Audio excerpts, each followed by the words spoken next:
IPL 2025 super over new rules explained. Indian Premier League IPL में यदि कोई match tie होता है तो विजेता टीम का नतीजा निकालने के लिए सुपर ओवर का सहारा लिया जाता है। लेकिन अब सुपर ओवर की संख्या अनंत नहीं हो सकती है। हालांकि सुपर ओवर तब तक चलते रहेंगे जब तक कोई विजेता नहीं मिल जाता है। भारतीय क्रिकेट कंट्रोल बोर्ड BCCI को उम्मीद है कि सुपर ओवर शुरू होने के 1 घंटे के भीतर ही टाई हुए मैच का नतीजा बदल जाएगा। सुपर ओवर के दौरान एक असफल DRS की भी अनुमति मिलती है। रिकबज के मुताबिक BCCI ने हाल ही में कप्तानों की बैठक के बाद को सूचित किया, मुख्य मैच समाप्त होने के 1 घंटे बाद तक विजेता का फैसला होने तक जितने चाहे उतने सुपर ओवर खेले जा सकते हैं। पहला सुपर ओवर मुख्य मैच समाप्त होने के 10 मिनट के भीतर शुरू होना चाहिए। यदि पहला सुपर ओवर टाई होता है तो अगला सुपर ओवर उसके समाप्त होने के 5 मिनट पर मैच रेफरी को लगता है कि 1 घंटे की अवधि खत्म होने वाला है तो वह कप्तानों को सूचित करेगा कि कौन सा अंतिम सुपर ओवर होगा। मुख्य मैच में सभी खिलाड़ियों को मिली वार्निंग के समय और को सुपर ओवर में आगे ले जाया जाएगा। BCCI ने बताए नियम। 1. सुपर ओवर एक टीम को 6 गेंदों का 1 ओवर खेलना होता है और विजेता वो टीम होगी जो अधिक रन बनाएगी, चाहे कितने भी विकेट खो दिए हों। 2. ओवर में 2 विकेट खोने पर टीम की 1 ओवर की पारी समाप्त हो जाती है। 3. यदि सुपर ओवर बराबरी पर रहता है तो विजेता निर्धारित होने तक अगले सुपर ओवर खेले जाएंगे। परिणाम निर्धारित करने के लिए अनलिमिटेड सुपर ओवर खेले जा सकते हैं। 4. मौसम की स्थिति के अधीन सुपर ओवर मैच के निर्धारित दिन पर IPL मैच रेफरी द्वारा निर्धारित समय पर होगा।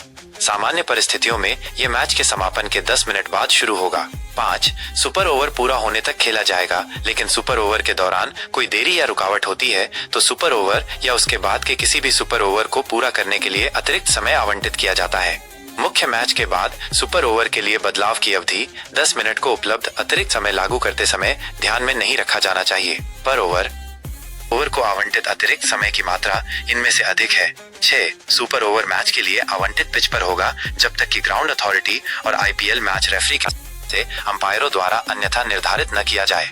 7. मैच में केवल नॉमिनेटेड खिलाड़ी कंकेशन रिप्लेसमेंट सहित ही सुपर ओवर में भाग ले सकते हैं। 8. मैच में दिया गया कोई भी पेनल्टी समय सुपर ओवर तक ले जाया जाएगा। 9. अंपायर उसी छोर पर खड़े होंगे जिस छोर पर उन्होंने मैच समाप्त किया था।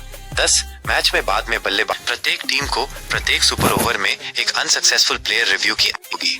12. फील्डिंग टीम का कप्तान या उसका नॉमिनी सुपर ओवर में फील्डिंग टीम द्वारा फेंकी जाने वाली गेंद को अंपायरों द्वारा उपलब्ध कराए गए अतिरिक्त गेंदों के बॉक्स से चुनेगा, जिसमें मैच में इस्तेमाल की गई गेंदें शामिल होंगी लेकिन नई गेंदें नहीं होंगी। फिर क्षेत्र रक्षण करने वाली टीम पहले गेंदबाजी करने वाली टीम द्वारा चुनी गई गेंद का उपयोग कर सकती है या उसी बॉक्स से दूसरी गेंद चुन सकती है।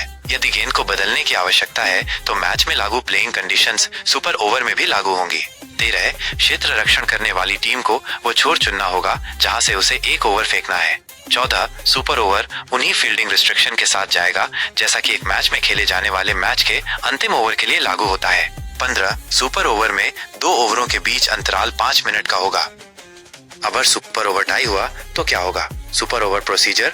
16. यदि सुपर ओवर टाई हो जाता है तो अगला सुपर ओवर तब तक खेला जाएगा जब तक कोई विजेता न निकल जाए। 17. सामान्य परिस्थितियों में कोई भी सुपर ओवर पिछले सुपर ओवर के समाप्त होने के 5 मिनट बाद शुरू होगा। 18. पिछले सुपर ओवर में बाद में बल्लेबाजी करने वाली टीम अगले सुपर ओवर में पहले बल्लेबाजी करेगी।